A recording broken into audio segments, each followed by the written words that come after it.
CFB paint back mid-holidays. Christmas, Hanukkah, over. New Year's Eve, yet to come. All right, let's do it. So yeah, I wanted to go through a couple things. Mostly, we wanted to kind of talk through the second round of the college football playoff. Now that round has been set, I don't know if we need to recap too much of the first round. It kind of went almost according to script. I think kind of what we thought. Let's just talk about the one thing about Kirk Herbstreit saying, "Oh, Indiana doesn't deserve to be here," or teams ever thinking like, "Oh, these teams don't deserve to be in here." You know what? If you felt that was the case and you wanted to be in the playoffs, win your games. Don't lose to, if you're Alabama, don't lose to Oklahoma 24-3. I mean, BYU in the Big 12, you had everything in control, and you were favored in games that you should have probably won. Now you look good against Colorado. We'll give you that. But like the teams that people are complaining about and whining about, I'm like, we're talking bottom fodder. Sorry. Yeah, no one has a right to complain. I agree. Like you can say like, hey, in my preferred pairings it would be slightly different, but no, not one team could say like, oh, we got totally screwed out of this like Florida State could say for last year, right? Yeah, exactly. Like nothing like that. So yeah, I'm not here to hear anyone complain. The other part that I think, like, I agree, like, would I in a perfect world want more competitive matchups? Yes, of course. A lot of people are talking like TV execs right now, and that is like, to me, is dangerous. Where it's like, oh, we should find the most compelling matchups. Like you can't control for that. In a 14 playoff, the number of blowouts was insane. Like, oh, yeah. So this isn't going away. I just think, there's all kinds of nonsense being talked about, and you notice how quiet most of those people went after Tennessee got the doors blown off against Ohio State. Like, so it was mostly kind of like, they didn't even say it, but it was a lot of kind of just like closet pandering for the SEC to get more, like lobbying for the SEC to get more teams in. And it's okay, we can stop with that nonsense. And to me, the whole point is like the playoff has to be representative of the whole nation in order for it to be the national champion. Like, right. So I don't even care. Like, if I was the architect of it, I'd say, hey, every conference champion gets in, and that's it. Like, I don't care if it's blowouts the first couple of games. I can say with perfect intellectual integrity and perfect, logical consistency, it's like, hey, I don't even care if the second best team resides in the SEC and they're the runner-up to the champion. Don't care. They're not the champion because they aren't the conference champion. Like, so if you're talking like NCAA basketball tournament, every conference chance to get in, even the mid-conference, like even playoffs is about access for me. It's not about compelling matchups, and I think there are compelling matchups. I think there were some that just kind of went sideways. Like, again, Indiana, Notre Dame, closer game at halftime than most of the other games.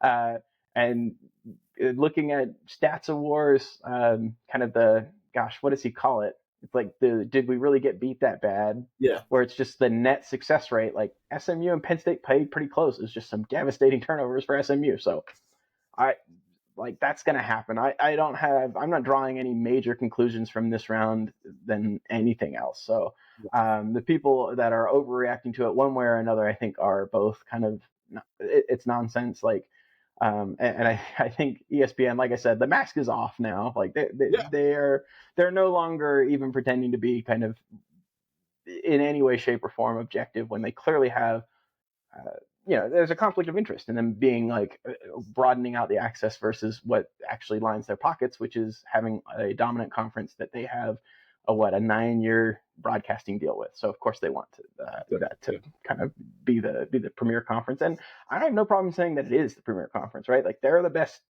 top to bottom, sure. Are they the best at the top? I don't know. I think we haven't talked about it, but I am going to take a little bit of a victory lap. Carson Beck not playing. I knew that. Like, just look at that the way he handed the ball off at the very end of that game where he had to go back in. Like, no, we're done here. And now he's going to the NFL. So Gunnar Stockton, it's going to be on him. Anyway, that was a long preamble. So I don't know if you had any other like first round playoff stuff. Like, I know it's now a little bit in the past and we're coming up on the second round, but I just can't imagine if Clemson had actually scored instead of getting stuffed on 4th and 1 on the goal line, what that game would have been like, because it would have been a 7-point difference. It would have been close, really close. It would have been 7-point difference, or would have been tied. I can't even remember now that I'm talking about it. But against Texas, where Yeah, they kind of had a little comeback in this third and fourth quarter. I was like, oh, this might be a I real think deal. it. Yeah, gosh, I'm pulling up. the game happened 7 minutes or 7 days ago, and I can't remember exactly what happened there. Yeah, Uh, they end on downs. They're down. Yeah, they would have been down 7. But they end on downs, and then like Texas does fumble the ball and give you an opportunity, but at the end, with the only you only have like 27 seconds left in the game or something like that, or it's like a minute and 40 something seconds left in the game. So that by that time you still have to score 2 touchdowns. But if you had scored there and then made Texas punt or fumble the ball and then give you a chance to give yourself the opportunity to go in and tie the game to go to overtime, it would have been fun. yeah, Do you think it's funny that the ACC conference, who's 1-9 in bowl games? Okay, I'll tell you how much stock I'm taking in bowl games. I've watched 2. I don't give a rat's hiney about these bowl games. I do not care. Like these 2 games do not matter. Half the teams don't have players on them. I've watched 2 games. One game to watch Mario Cristobal fail again and spend $20 million to win absolutely nothing, not even a Pop Tart. And I watched BYU against Colorado because I wanted to see if BYU would even stand a chance, because we talked about this as a potential Big 12 game. And I said early on, I didn't think BYU had a chance against them. And boy, did they look impressive in that game. yeah. We both did. We both had. I think I said maybe 2 weeks before the end of the season, when BYU still looked like they were going to be in that Big 12 title game, and it was kind of like, well, who's going to be in there with them? Mm-hmm. I said, I don't think you want Colorado, and it turns out maybe you do. Yeah, both teams, I think, at largely full strength and very impressive from BYU.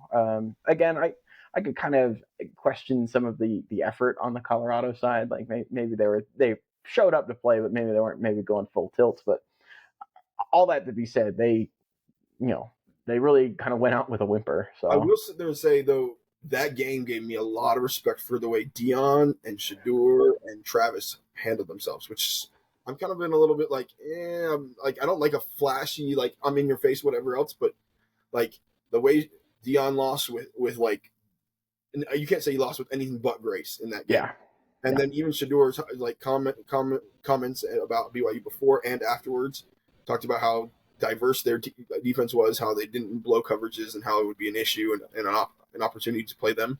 I mean, BYU did that in that game. They showed so many different looks as a defense. did you hear what Gary Anderson said about it? Oh yeah.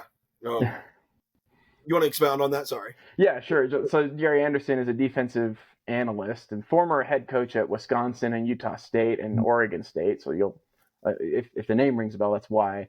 But he said, "Hey, we showed 17 different looks in the first half and only repeated 3 of them." Yeah. So yeah, they threw the kitchen sink at the Buffalo's offense. It's really hard when the Buffaloes only had the ball. Like, I mean, I think going in the fourth quarter, I think they had run like 33 plays or something like that. Like, that's insanely low to have a chance to even win the game. And so, of course, you're going to get different looks. And if you're not, it's like playing in baseball. If you don't see the rotation a third time, through, you're not going to be able to beat the pitcher. And that's what it is. They didn't get to see multiple different opportunities from the defense, and know how to dissect those, because they kept getting new ones. Yeah, but I made that comment talking about earlier about how Clemson, the ACC, who everybody's kind of mocking, which I told you I don't care about these bowl games. They seem like the best loser out of all these ones, but the best of the losers. But Yeah. it was, yeah. I mean, the games were what they were. They weren't close, but at least we had some entertainment a little bit. Yeah, in the playoff, I would say like bowl season's kind of been banger after banger after banger. And I know that you and I have different philosophies on whether or not you tune into those, but like there's been some fun, entertaining bowl games for sure. Yeah, but let maybe spin ahead to round 2. What is this? The quarterfinals now, I think is the appropriate term. Yeah, Um, quarterfinals. let's see here. School boards. All right. So what we've got now is Penn State, Boise State. I mean, we both predicted this matchup. If you'll recall, our initial predictions were on different sides of this one. I agree. I still hold that thought process. You still do. Again, my heart is with Boise. I want them to do it so bad. Please do it. Make more like Fiesta Bowl. They've done it here before. It's not the first rodeo. Obviously, no one from those staffs or rosters are still there. I don't believe. But I would just, I'd love to see it. I have a hard time seeing it against Penn State. That game is tomorrow night. Again, we're recording on Monday, 12/30, 2024. Um, that game is tomorrow night. Then the next game, Texas A&M at Arizona State, is the noon Eastern kick. Oh, 11 a.m. Oh, 1 p.m. Eastern, I guess, 11 a.m. Mountain Time. Kick 3 p.m. for the Ohio State Oregon Rose Bowl, and then the nightcap Notre Dame versus Georgia.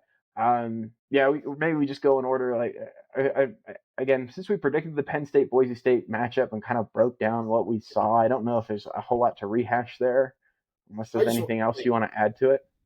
Penn State's defense is impressive, but I can't like as long as Boise State doesn't have as many turnovers as SMU, we can expect I think a lot closer of a game, and I think you'll see Penn State load the box up against the run, obviously, and was it Mark? Was it Mark Madsen? What's his name?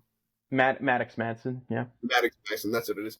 Maddox Madsen's gonna need to figure out how to beat them with his arm, and he's quality. He's good enough. I mean, he's completed 64% of his, or like 64% of his, 62% of his passes this year, and he's a decent quarterback. I mean, he opens them up, and you've seen Boise State do this in other games where they've passed the ball to open it up for the run, and that's what they're gonna have to do. They're gonna have to pass the ball to open up for the run, and if they can do that, they have a chance. The other thing that they have going for them is they have a ferocious defensive line, and can Penn State's run and pass. That's what I was going to point out. Like, you've seen Boise's defensive line have a really strong season. They need to play that same level against frankly, a higher level of competition than most of what they've seen all year, right? So Yeah. they've got two defensive ends that I think are pretty talented. You've got Jaden Virgin Morgan, who has 10 sacks on the year. Ahmed Hassanin, I hope I'm saying that right. I know he's from Egypt, I believe. He's awesome. He's fun to watch play. I can't remember how to say his name. 8.5 sacks. They've got a pretty stout defensive line, and it's going to have to play. It's going to have to win that battle against Penn State's offensive line, and I think I have a chance, right? Like 11.5 point spread. It's a little far, but like, hey, just like you said, don't turn the ball over. Try and possess the ball as best you can. Keep this thing close and make Penn State start to sweat, right? Like, I feel like that's the way that Boise can win this game. I think that there's a path to it, but you're right. Like, Maddox Madsen's going to have to play a great game. That defensive line's going to have to play a great game. And of course, if Jinty can pull out some of his magic, like, we'll take it. But I'm assuming that almost all the resources on Penn State's defense are going to be geared towards stopping him. So I expect. I don't know what, like, if there's like player props out there for like what his rushing total is. I would imagine it is pretty low, just because if I'm the defensive coordinator of Penn State, I'm saying anyone but him, right? Like, if they got someone else that can beat us, great. Like, hey, they deserve it, but we're taking him away. There's no way we're letting him do it. That's how UNLV played Boise State in that first game, and he kept getting caught by shoelace tackle, and like he couldn't quite break it, and they kept him in the game. Boise State only won by 4.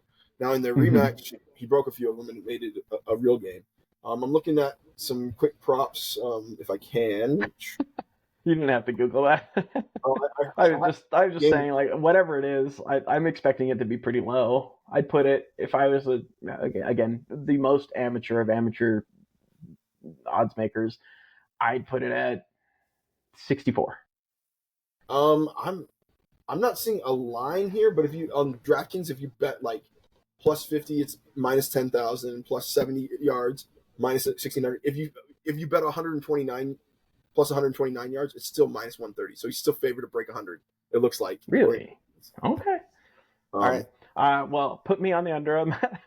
But again, like, you probably need him to, if you're Boise, you need him to kind of be a hero. But I do expect that he by himself won't be able to do this. Like, you're going to need some offensive output from the other areas of your offense, from Maddox Madsen, from Cam Camper, so on and so forth. Yeah, and we got to remember, like, we talked about the defensive line. They average 4 sacks a game. They have the second most sacks in the entire college football, only one behind Ole Miss, with 51 sacks this year. So, like, if they can put Penn State behind the sticks a little bit and put them on their heels, they've got a chance.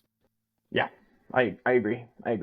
I feel Again, like I it's think one of those games where where the offenses just score, expect the defenses to get plenty of stops is what I feel like, and keep this game pretty low.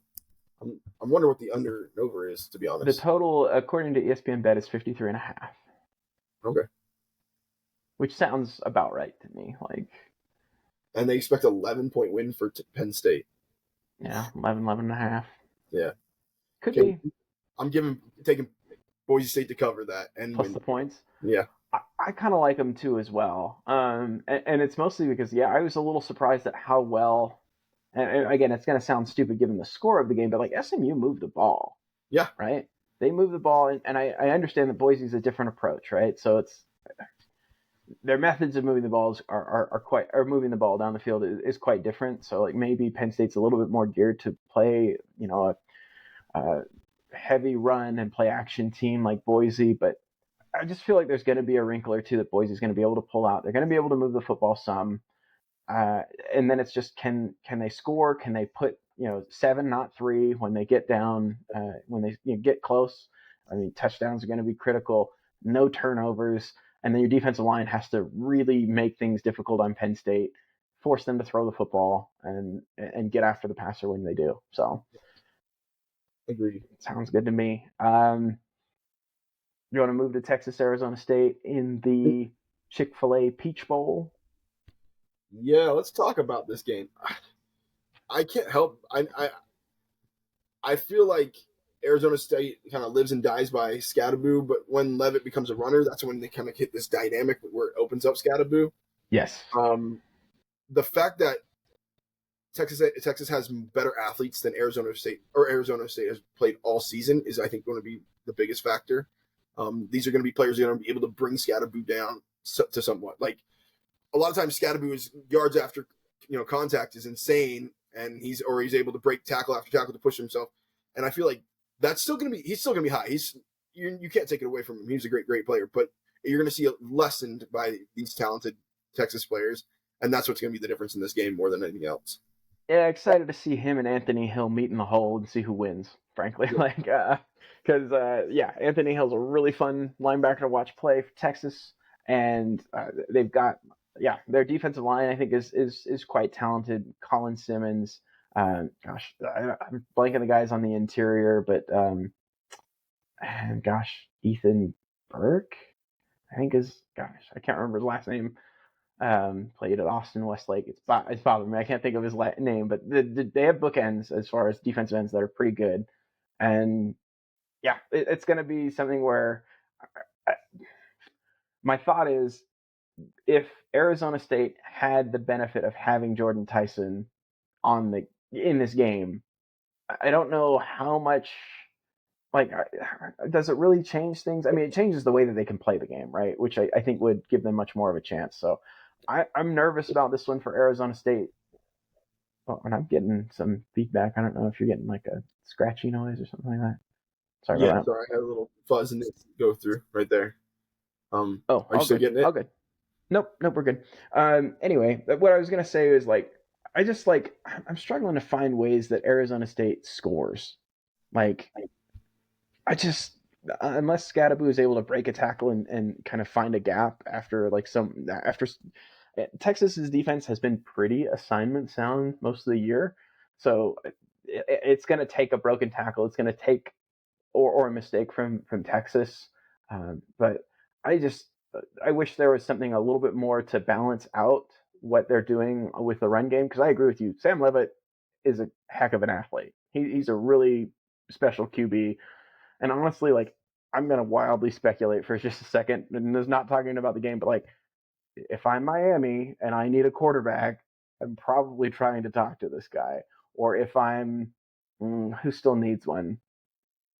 I'm trying to think who else needs a QB. Um, gosh, now I'm blanking on like who other team.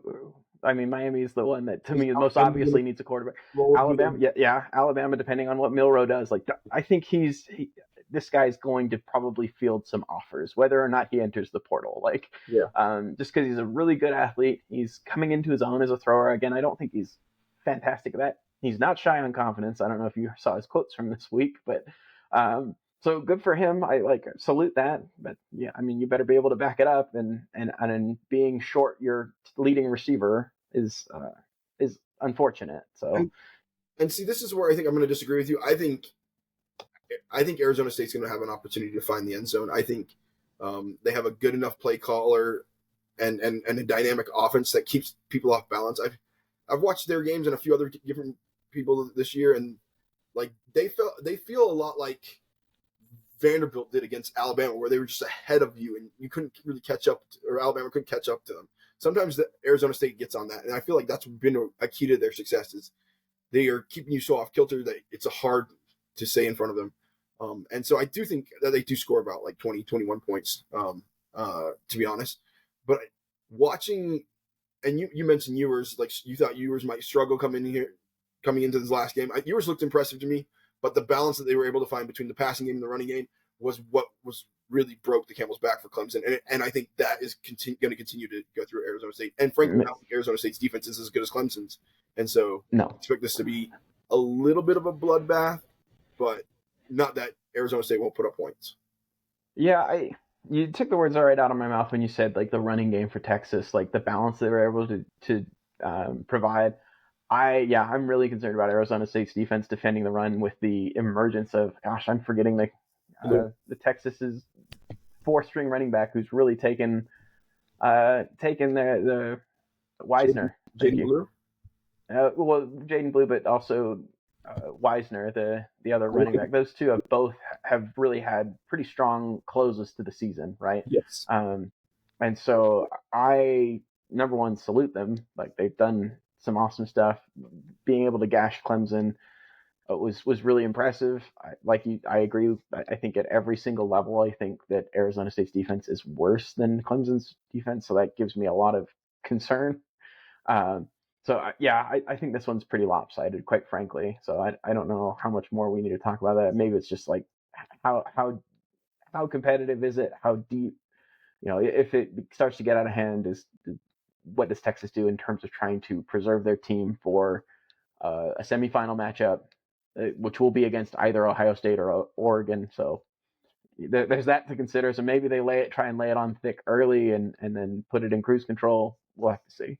Yeah, give me Texas to cover, unless they decide to cruise it to the very end, and that'll be an Well, I issue. mean, even then, like I still think they probably cover it. I mean, I don't know if you can see like what the first half line is, but I would be very tempted to take Texas in the first half and just think that they're going to try and essentially win this game in the first two quarters and then put it on ice. Yeah, let's see. The first half line is Texas minus 6.5. Oh That yeah, seems a good bet. give me Texas minus 6.5 all day. Like, if I it's think not, that's even better, right? Like, hey, good, we got a competitive game, we got something going on. But I would not gambling advice to anyone out there. I'm not telling you what to do. But do if I it, and were a then betting man, when that it would be doesn't one work, that write him on Twitter. I Just would let him hit know. pretty hard. Yeah, exactly. Feel free to. Anything else to say on that one? I think that we No, kind of I covered that mean, one. yeah, I think you're right. Texas gets ready for the next game, and they pack it in a little bit. Yeah. All right. So on to what I think most people would consider the two most compelling matchups, both from, frankly, from a point spread and then also just logos, right? Like just the big brands. The whole reason this playoff got put together, we can Yeah, put the big brands against each other, make a bunch of money. Like anyway, Ohio State, Oregon. Ohio State 2.5 point favorites. Are they overreacting to that game against Tennessee? Like maybe Tennessee just got their shorts pulled down a little bit. Like I don't think that they are because you have, and that's you have 2.5 according to ESPN. I'm seeing 2 on DraftKings. I don't think they are just because it's a close game. I think on a neutral field, people expected Oregon or Ohio State to win. This feels very much like Washington, Oregon from last year when Oregon was favored on Washington both times and Washington beat them both. Or Ohio State was favored on both games, and I could see the better coach, like the better coach did win. The better coach is going to win these games, and I think Oregon pulls this out. Sorry, Ryan Day. yeah, I mean, again, it's going to come down to the margins and who do you trust more of the margins? That's a good point. I probably trust Dan Lanning just from a game planning, execution, the weird in-game strategy that he does, where he exploits rules and things like he will find any edge. If there's anything, he's going to use it and exploit it. Um, Again, I feel I'm starting to feel pretty good about like my playoff prediction going through. Like, because again, like this one's a coin flip. I said Ohio State. And again, seeing like the odds makers agree with that and having them be favored is encouraging. But again, this really could go either way. I wonder if Ohio State goes back to the well with Jeremiah Smith. Just keep throwing him the ball, Yeah, and give him as many cracks at it as you need, because it's going to break. And I feel like they kind of got back to that against Tennessee, so it's kind of on them to not get bogged down in other elements of their offense. Like you can keep it simple, just get them one on yeah. one through formations and through motion and roll. And if you look at their first game against them, I mean, 9 catches by oh wow, who you were just talking about, number 4, Jeremiah Smith, Jeremiah Smith, and then Emeka Begma or whatever his name is, I can never say it. Egbuka. Edbuka. I mean, he had 10 catches for 93 yards. Between the two of them, you have 193. Like that was the way they kind of drove their offense. I think you just have to make sure, if you're Oregon, that you can kind of counterbalance it, because you went through mainly 2 players. You went through Evan Stewart, 149 yards, and then Jordan James on the ground for 115 yards. You're gonna have to continue to spread it around, and be successful. The other thing is the turnover battle is going to be key in this game, because if you go back to their last game, Ohio State had 2 fumbles and still made that game really, really close. Yeah, we're a timeout or a spiked ball away from kicking a game-winning field goal. Exactly, and so it's take care of that football. Be like that's going to be top priority, and then whoever wins the turnover battle essentially puts himself in a position to win this game, because these are 2 very evenly matched teams. The fun part is we've had a high-scoring game. I don't think we see that much of a high-scoring game. I think the defenses kind of adjust, and we might see a little bit lower, more in the 20s rather than in the 30s. So Yeah, 63 total points last time. The total right now looks like it's at 55 and a half, give or take. okay, so I'm about like low or mid 20s. Yeah, no, you nailed that. Yeah, I'm right there with you. It's going to be a war. It's going to be a fun one to watch.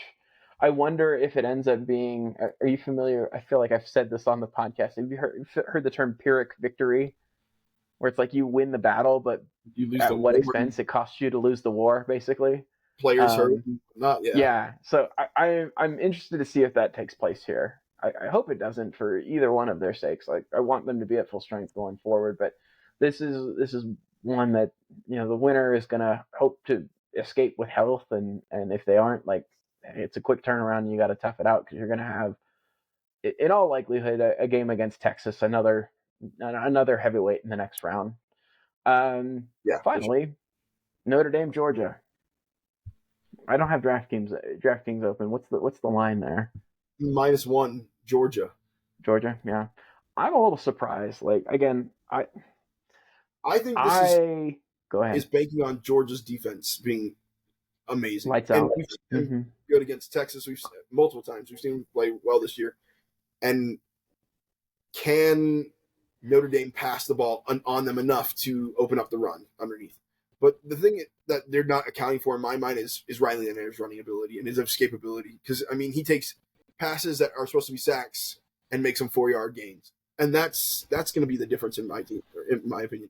The other thing that I feel like, watching Notre Dame's defense last week, against Indiana, like they were just so sound. They didn't blow anything. There was always somebody in those spots. They weren't blown off the ball, and they triggered quickly. It felt very Georgia-esque on the defensive side, how Georgia's old defenses have been from the last few years, where they've won national championships. And I almost hold these 2 defenses in the same regard. I feel like Georgia's shown a little bit of weakness in the backside of their defense, with their freshman safeties, and they've gotten beat a little bit on some of those pieces. But Notre Dame may not be able to take advantage of that. So I see this as pretty good power struggle. The key is, what can Gunnar Stockton bring? Can he pass the ball at all? Or do they have to rely on the run? And if they become one-sided, Georgia's gone. Like that's the problem. Yeah, that's the thing is I look at them and I look at both sides of the ball, right? When Georgia's on offense, if I'm Notre Dame, I'm saying, all right, I trust our guys on the back end to hold up well enough. And Georgia's got some firepower in their wide receiver core, but it's not like there's no like guy that like strikes fear. There's no Jeremiah Smith on that team, Yeah, right? Let's put it there's that not way. a guy who consistently will beat your team. Yeah, Right. And so it's like, okay, great. We'll just hey limit the yards after catch. We'll play the run, great, and just make it. Yeah, if you make Georgia consistently like no explosive plays, like I mean no pass plays over like 10, 11 yards, and you make them kind of go down the field, like give Gunnar Stockton as many opportunities to make a mistake as possible. Is kind of my thought. It's like, um, excuse me, sorry, that came out of nowhere. But that'd be my thought. Again, hit the interception he threw in that SEC championship game, not good. Like I just think there's an opportunity for Notre Dame to take the ball away, and that would be a real problem because as much as I've got some concerns with Riley Leonard's passing ability. Again, he's inconsistent. He's a fine player, but like passing it, I wouldn't call it his strong suit.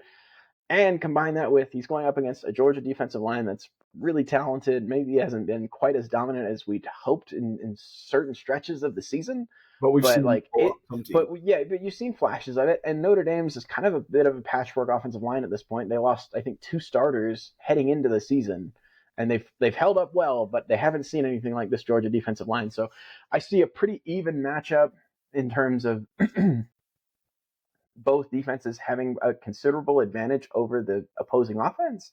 The question to me is, can Gunnar Stockton protect the football? Because I mean, one or two times where it gets loose on him and either sets up Notre Dame with a short field or maybe a defensive score.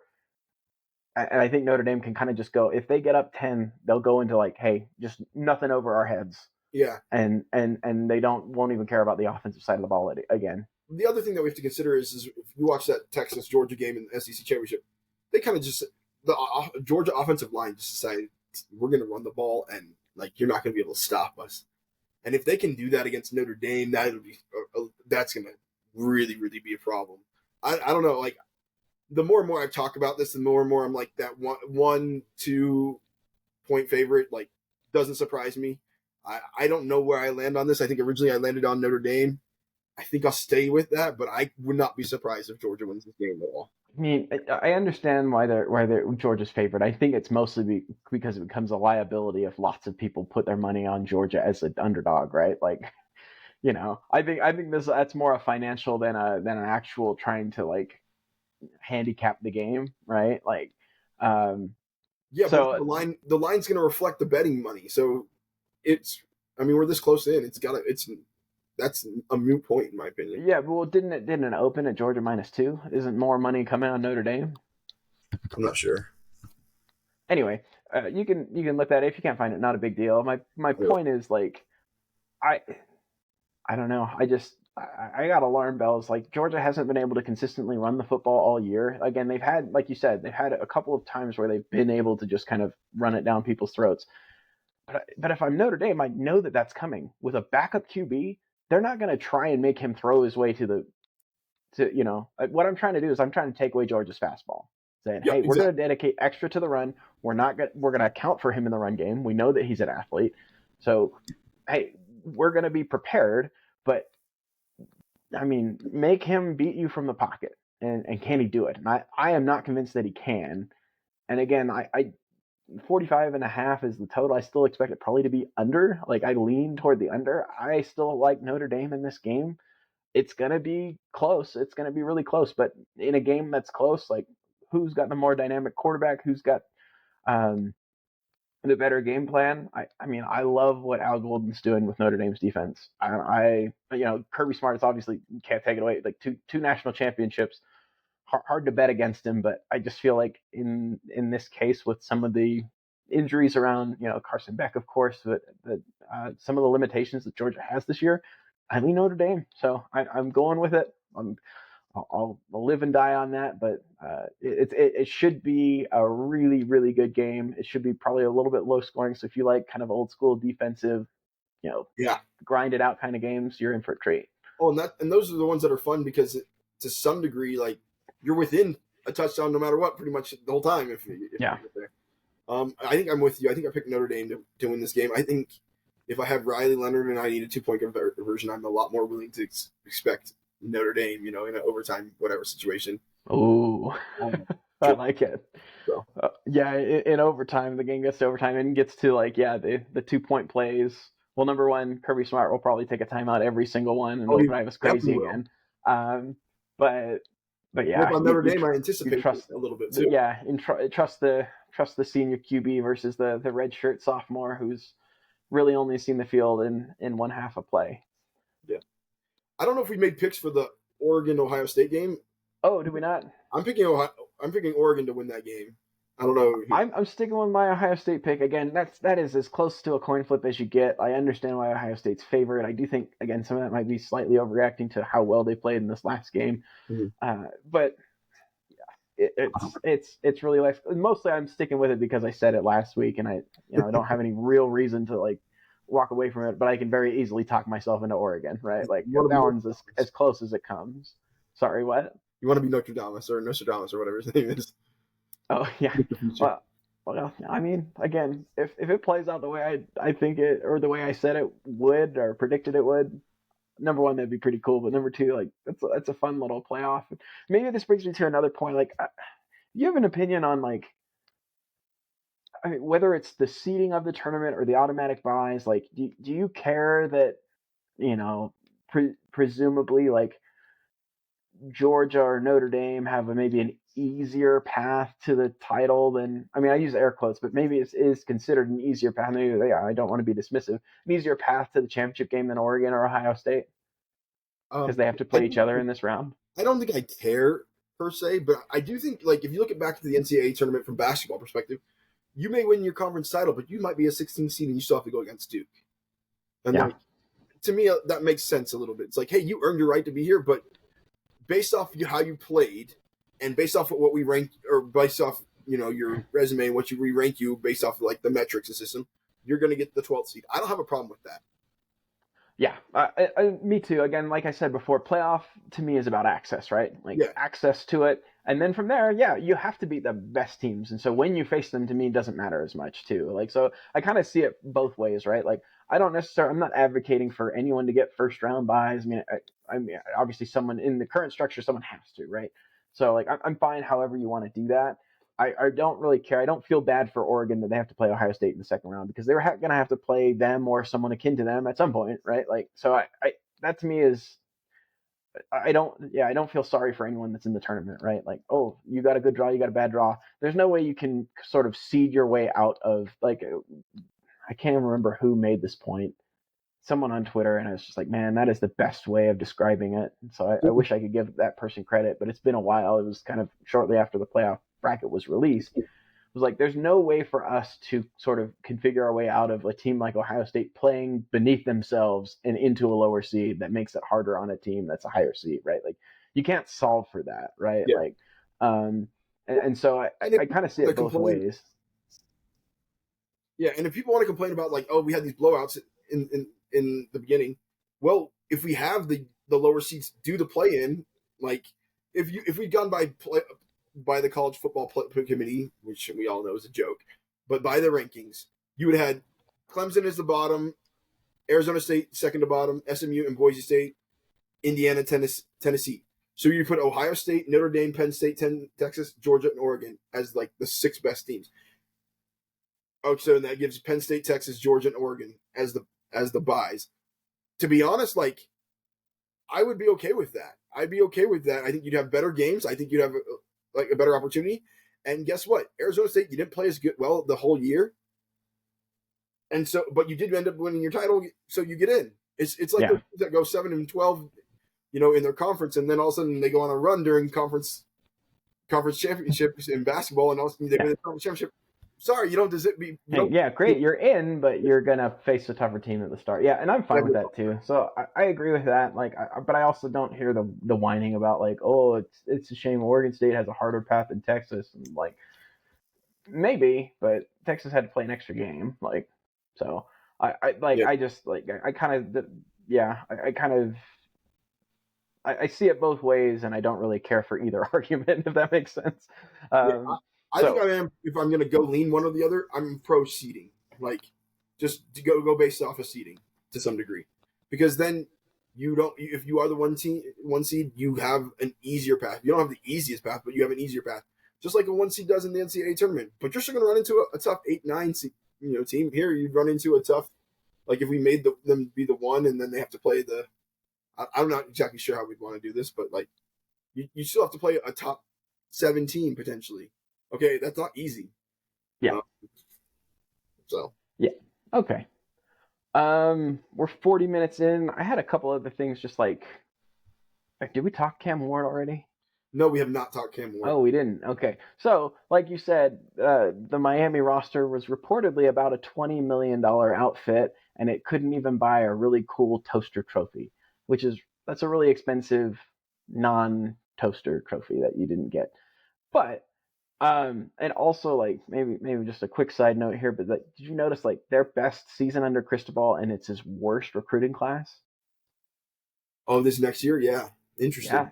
this class. Yeah. Is the money drying up there? It might be like Well, ever since he said, one program's going up and the other two are going down, it hasn't been that case. yeah, it's I mean, well, it's Florida State's true. going It's just down. it's But Florida's Florida, going right? Like Florida's the one going up, and Miami and Florida State are still going down.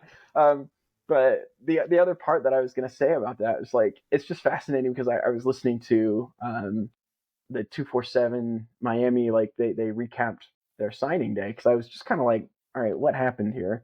Um, and they kind of said like, no, the money is still just fine, and to me, it means one of two things is happening, right?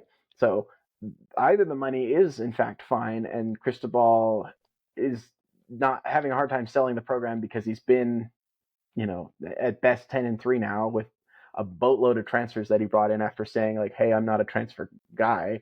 Mhm. Um, and so it's like, but I would say like from the outside looking in, like, well, if the money's equal, the best recruiters ought to win, right? Like the best recruiters, the ones that forge the best relationship, that sell their program the best, and historically would say Mario Cristobal is up top there. tier at that. Yeah. But if the money's equal now and he's losing, what does what I mean, is he just not that good of a recruiter? So I'm really curious. Would love to put this out into the ether and hear what the Miami Hurricane beat has to say about that, just because I'm fascinated because like, hey, essentially what they said was like, look, the Hurricanes were kind of at the forefront of NIL, and that's probably true. But even if you're at the forefront and you have this great advantage, if now even if it's just equal, like tie goes to the runner, right? So like if the money is equal, then the best recruiter in theory should win out, and Mario Cristobal is that, right? Or at least is one of them. And And this year he didn't do that. on that is, I kind of actually buy that argument that they were a little bit more at the forefront, and now people are starting to catch up. And so it does go to a tie does go to the runner, but now if I'm not going to be able to win as many players because I'm not going to be able to outpay people on those things, and so people are going to be able to outpay me for the underling players. So my ranking's not going to be as good. I might be able to go get some top players, or I might be able to get mid tier talent and get enough mid tier talent, but I'm not going to be able to be as good as I was previously, right? Well, I mean, yeah, I guess that my argument to that would be like, did you see like the like, and this maybe I'm taking this discussion off the rails, Yeah. but you see like On3 tweets out like, hey, here are the top 10 recruits from this state, and here's where they signed. Mm-hmm. Top 10 from Florida, 0 Florida State, 0 Miami.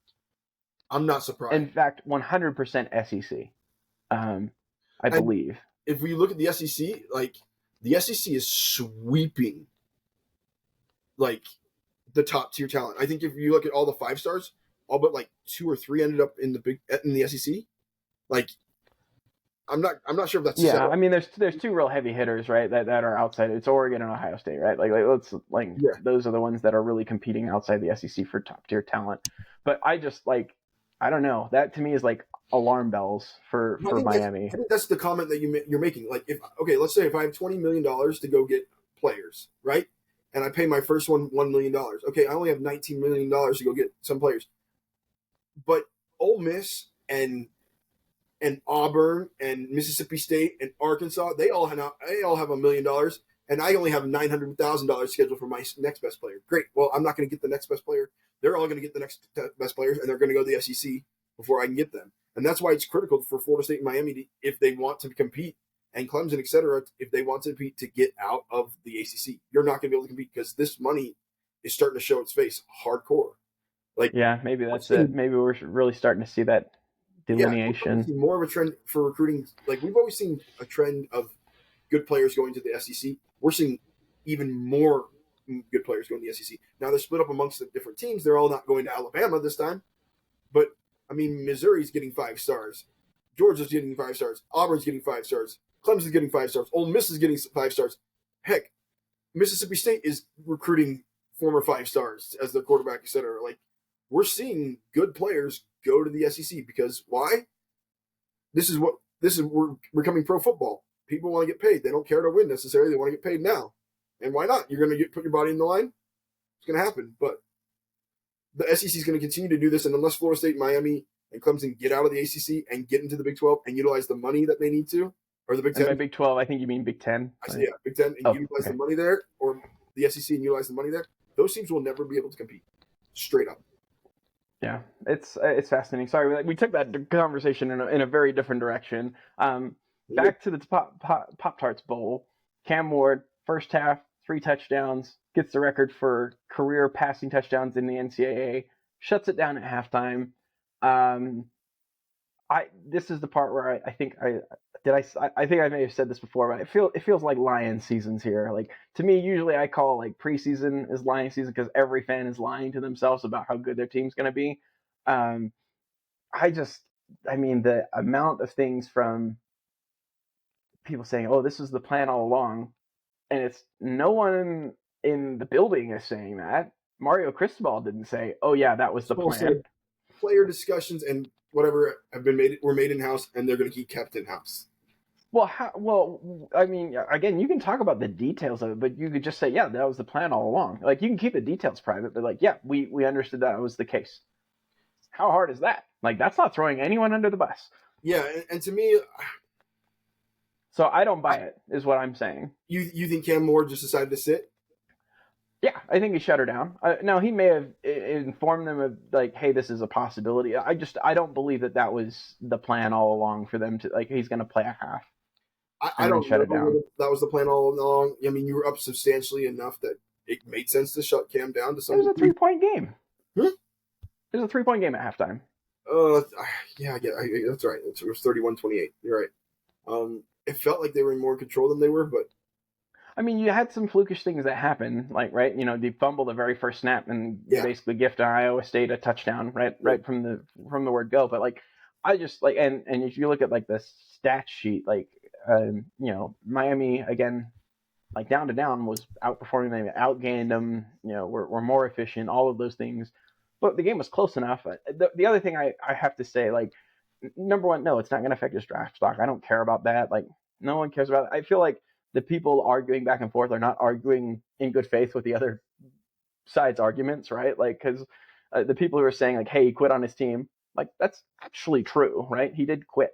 He stopped playing. Like that's factually true. Now, again, the circumstances around it are important, and the context is important, and no one has that full context except for people who are in that building, and they're also deciding to keep it in that building, right? Yeah, so, like, to me, like, this is where I feel like it's another reason why bowl games kind of just suck a little bit. It's like players, you have Cam saying, "Oh, it's not about me. It's not about me. It's not about me." But then it looks like you played long enough to get the record, and then you shut it down. Yeah, the optics sure look like that. And the other thing I can't stand from that side of people saying, like, "Oh, he's the ultimate competitor." Like, no, he's not. He didn't go out and win that game. He had ample opportunity to go out and win that game, and he didn't do it. And I'll be honest, if I'm a GM watching, you say it didn't affect the stock. If I'm a GM watching that game and I'm watching BYU with Shedeur, I mean, Shedeur played the entire time, got rocked quite a bit, and just kept trying. He's a tough dude. Like, I mean, like, from that perspective, yes, I think that there are other things that will determine the draft order between those two. But like, if it is, we have these guys rated at the exact same amount, yeah, that's a data point that might come into play. But again, I don't think it's, I'm not spinning this forward to his NFL career. I'm talking about it in the moment, and And so Like, my thought process and my comments on this are, this is what I should think. We've included. We went through an era where bowl games were not included in the records. I think we should go back to that, where bowl games are not included in the records. And you don't. Sorry, just because the season's extended 14 games or 13 games, doesn't mean you get to break a record that where you're compared to 10 games or 9 games or 12 games. Like, I get that you're gonna have that's gonna happen at some point in time. The seasons might get longer, but bowl games are extra, and this is why we see players playing just to get records. And like, it's partially why I hate bowl games, to be honest. Like, players are going to quit, players are not going to be there, players are going to transfer. So I'm basically seeing a mixture of your first string and your third string playing another mixture of someone's first string, because the second yeah. strings are all moving on because they want to find a place to play. Like, that's what it is. And if your first string is good enough and you're a crappy enough school, they might not be playing because they're looking for another school as well. Like, I have no value in these. I don't care about him. Cam, I could care less whether you broke the record or not. To me, it's like, you played at Washington State, okay? Like, it's the same way with like Case Keenum. You played at what was he? Hawaii, Houston, yeah. And you didn't play real teams. No offense, I don't really care whether you have the record or not. So See, I mean, we see that differently. I agree that, like, hey, we should reevaluate, like, what, especially with a playoff now, where it's like, okay, we could play like 3 or 4 more games in a yeah, season. Like, that fundamentally changes how the opportunity for me to rack up stats. But my other point was just like, I mean, I'm good to watch them. If nothing else, it's kind of like, all right, I'm watching because I know these players, and again, these players might end up in the portal a few days after, so it's kind of like a fun, like, scouting, like, oh, that guy's good, hey, I'll keep an eye out, like, I know that name now, I'll keep an eye out for that person if he hits the portal, and be like, hey, our team should pick that guy up. So yeah, it's why the why I watch is different. yeah, it feels very much like King of Spring though. From like, for us FSU fans, there's people like, oh, the King of Spring is Trayshawn Ward or so and so, like, and then they don't play the entire season. Like, we might have somebody that blows up and they aren't anybody because they're facing third stringers. Like, I get That's that you want true. to watch That's it, true. Yeah. transfer things. For me, it's just like, I mean, I'll watch it if I have nothing else going on to some degree, but there's nothing on the, like, they used to have. There are a few games I feel like where there's like, it's passion, I want to win, whatever else, but like, this is not an accurate reflection of the team that got there. So like, to me, it's like, oh, it's another game. So Yeah, no argument there. Um, yeah, it's kind of a depressing note to end on. You have anything else you want to add?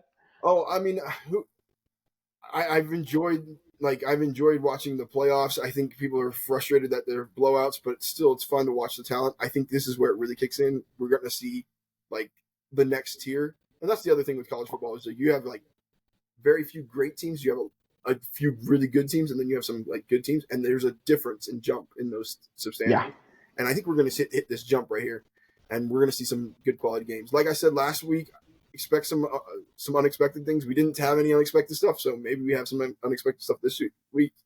I didn't expect 2 pick sixes for Penn State in the first round. Like, that wasn't on my bingo card. But yeah, I'm right there with you again. 2 of the point spreads within about 2-3 points. So like, Yeah, Ohio State being 2.5, and UGA being a 1 point favorite of Notre Dame. So those ones are starting to get closer. Yeah, you're right. It's going to get better. I think the whole point of a playout is to sort out the real contenders from the pretenders, right? Like, that's the point. So you're going to get some of that. yeah. This is where I struggle. I struggle with playoffs. I really don't love them, to be honest. I'm not a fan of the NFL playoffs. It's like, great, your team went 8-6, and then you guys got a lucky run and ended up winning the Super Bowl when that team went 15-1, and they've dominated everybody. I mean, I'm this is where I'm like, I look to the Premiership and to the soccer world a lot of ways, because it really levels the field, and you don't have these discussion of, did this team deserve it or did they not? No, you played everybody and you had to deal with it. So what if we did 10, 10 team division, 12 team division? You play everybody in your division. The best 2 teams play in the conference championship, and then after that, those 2 teams play, and then everybody else that's there, there's relegation. You want to get up there and you want to get that share of that money. You got to get up into that league, and then we have relegation. That's where we need to go, in my opinion. Yeah, I don't know if we'll ever get there, but I love it in concept. Yeah, I mean, I'm right there with you where it's like, it just would be better to get a little bit more, yeah, some of that round robin nature back into the conferences, and then the conferences feed some sort of playoff. But again, my philosophy is the regular season is to earn your way in, and then once you're in, you still gotta perform. So, I mean, just for the sake of talking about this, if you're going down this Premiership role, right? Once you become a part of the Premiership, you get the Premiership a share of the Premiership money, and you can start to compete with the big boys, right? There are some people that will put in more money than other teams, right? You'll have like Liverpool and Arsenal, etc. But right now, if we're looking at this, you have not Nottingham Forest, which is historically a championship team, which is not in the Premiership, so they're not in the top 40 best teams. They're normally in the next tier down, and they made it up to the top tier. They're ranked second in the league right now. They've played all the teams, and like because they have the money now to start competing with their teams, and you'll get to see like a Vanderbilt or a Boise State or whatever else be a part of that group and really compete because all of a sudden now that championship money with that that if you're in that top tier, it's being funneled down to programs that have earned it to some degree, and like that's what I want to see is that. So my obsession with soccer lives on. no, no, that's good. All right. Yeah, I don't think I had anything else unless you did. We can wrap there. No, I'm good. All Let's right. just enjoy the next 2-3 days. Yep, it's gonna be good. It's gonna be full of again the playoff games and then the bowl games that I care about and that you don't. Um, and it'll be fun. We'll talk about it if there's anything special from those. Like I don't know. I'm interested to watch like Bama and Michigan lace them up again after I last year. will. I know there's opt outs. I know there's all this other stuff. I'm just like that one. I'm tuning into. I said What? anytime I get to watch Michigan lose, I'm happy. I don't care. Like All right, there you go. I'll All take. right. For See If You Paint, that's Corey. I'm Steve. Thanks, everyone. We'll see you next week.